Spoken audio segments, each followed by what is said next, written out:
بسم اللہ الرحمن الرحیم۔ اچھا بچوں، تو ہم آدھا کمبل پڑھ رہے تھے جو ایک کہانی کی صورت میں ہے، اور جہاں تک آپ نے پڑھا اس میں آپ نے پڑھا کہ ایک تاجر تھا، اس کا اپنے بیٹے کو لاڈ و پیار سے پالا تھا، اس کی شادی ہو گئی، بیوی وفات پا گئی، تاجر بیمار ہو گیا، سارا کاروبار جو ہے اس کے بیٹے کے حوالے ہو گیا۔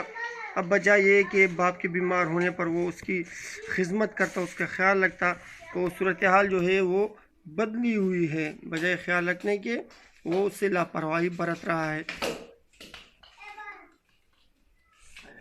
اچھا اب آگے بڑھتے ہیں۔ موسم بدلا، گرمی رخصت ہوئی، سردی کی آمد کے ساتھ ہی تاجر کے مرض میں اضافہ ہو گیا، کیونکہ سردی میں جو ہے وہ دمے کا مریض، اسے تکلیف زیادہ ہونے لگتی ہے، اس کی تکلیف بڑھ جاتی ہے، لہٰذا تاجر کی بھی صورتحال تھی۔ اب وہ بیچارہ رات رات بھر بیٹا کھانستا رہتا۔ اس کی حالت دیکھ کر بیٹے اور بہو نے مشورہ کیا کہ اس طرح کھانستے رہنے سے گھر کے دوسرے لوگ بھی بیمار ہوں گے، اس لیے تاجر کو کمرے سے باہر رہنے کے لیے کہا جائے۔ اب دیکھیے، واہ، ایک سردی آ گئی، ایک دمے کی بیماری، بجائے یہ کہ اس کو کسی گرم کمرے میں رہنے کے لیے جگہ دی جاتی، وہ باہر نکالنے کی سوچ رہے۔ چنانچہ ایک دن بیٹے نے باپ سے کہا، آپ رات بھر کھانستے رہتے ہیں، اس سے ہم سب کے آرام میں خلل پڑتا ہے، ہمارے آرام میں رکاوٹ آتی ہے، بچوں میں بھی بیماری کے پھیلنے کا ڈر ہے، اس لیے آپ اپنی چارپائی باہر دیوڑی میں بچھا لیں تو مناسب ہوگا۔ واہ واہ واہ، یہ دیکھیے اس طرح کے بیٹے۔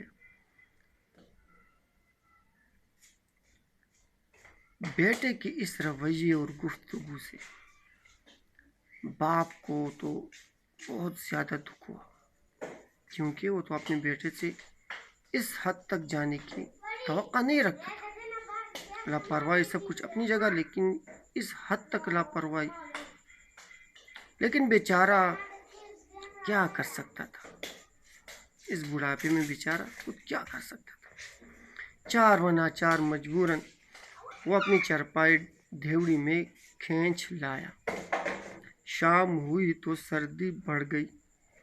تاجر نے بیٹے سے کہا، باہر سردی ہے، کمبل کے بغیر سونا ممکن نہیں ہوگا۔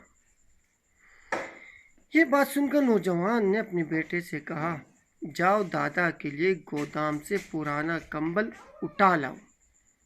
لڑکا فوراً گیا اور گودام سے پھٹا پرانا کمبل اٹھا لایا۔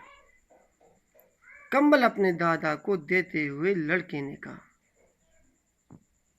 اب لڑکے نے اپنے دادا کو کمبل دیتے ہوئے اپنے والد سے کیا کہا؟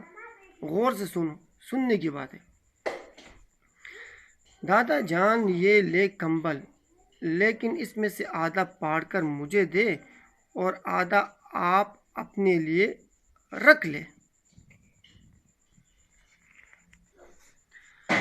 دادا نے پوتے سے کہا، بیٹے، ویسے ہی یہ کمبل پرانا ہے، اندر کے مقابلے میں باہر سردی بھی زیادہ ہے، آدھے کمبل میں میں کیسے سو سکوں گا؟ اب دادا تو یہ سمجھ رہا تھا کہ یار بیٹے نے تو ایسی غفلت کا مظاہرہ، ایسی لاپرواہی کا مظاہرہ کیا کہ حد سے زیادہ، لیکن میرا پوتا بھی اس قسم کی سوچ رکھتا ہے کہ ایک تو پٹا پرانا کمبل ہے، اس میں سے وہ آدھا کاٹ کر مجھے دینا چاہتا ہے۔ تو تاجر بیچارہ مزید پریشان ہو گیا، غمگین ہو گیا، لیکن اس کے پوتے کی جو سوچ تھی وہ بھی سننے کے قابل ہے۔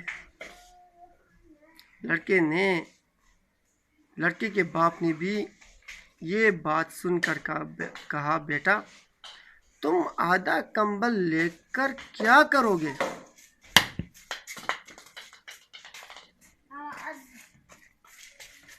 لڑکے نے بڑے معصومیت، یہاں پر معصومیت ہونی چاہیے، تو یہاں پر تو بڑے کے بجائے یہ بڑی کر لو۔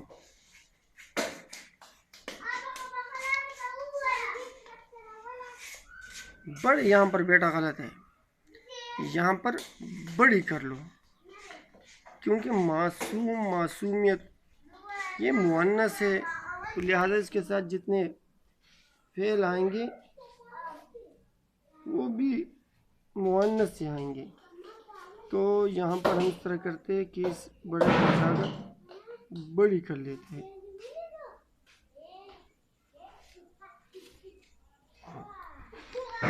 لڑکے نے بڑی معصومیت سے اپنے باپ کو جواب دیا، گھر میں ایسا کمبل تو ایک ہی ہے، اگر سارا کمبل دادا کو دے دیا تو کل جب آپ بوڑھے اور بیمار ہو کر دیوڑی میں چرپائی بچھائیں گے تو میں آپ کے لیے ایسا کمبل کہاں سے لاؤں گا. واہ واہ واہ، کیا زبردست بات کی ہے. ایک بات بیٹا اور بچوں یاد رکھنا کہ جو لوگ والدین کا خیال نہیں رکھتے، ان کا احترام نہیں کرتے، خاص کر بڑھاپے میں ان پر توجہ نہیں دیتے، ان کی بات نہیں مانتے، تو کل جب یہ خود والدین بنتے ہیں، کل جب یہ خود باپ بنتے ہیں یا ماں بنتی ہیں، تو ان کے ساتھ اللہ تعالیٰ بھی ویسا ہی کراتا ہے جس طرح انہوں نے اپنے والدین سے کیا ہوتا ہے. اور یہ بات جو ہے یہ تجربے سے ثابت ہے. لہٰذا اپنے والدین کا خیال رکھو، والدین کا احترام کرو، ان کی بات مانو، کیونکہ جب آپ انشاءاللہ کل والدین بنیں گے تو پھر آپ کے بچے بھی آپ کا خیال رکھیں گے، آپ کا احترام کریں گے، آپ کی بات مانیں گے. اور اگر لاپرواہی برتی اپنی مرضی کی تو یاد رکھنا کہ کل پھر تم لوگ بھی اسی صورتحال سے دوچار ہوگی. لہٰذا والدین جو بھی کہتے ہیں، ان کا جو بھی فیصلہ ہوتا ہے وہ آپ کی بھلائی کے لیے ہوتا ہے. ان کی بات مانو بھی، ان کا کہنا مانو بھی، ان پر عمل بھی کرو، اور ان کو کبھی بھی ناراض کرانے کی کوشش نہ کرنا. ٹھیک ہے بچوں؟ چلو اس کے بعد انشاءاللہ پھر باقی تھوڑا سا رہ گیا ہے وہ اس آخری لیکچر میں کرتے ہیں.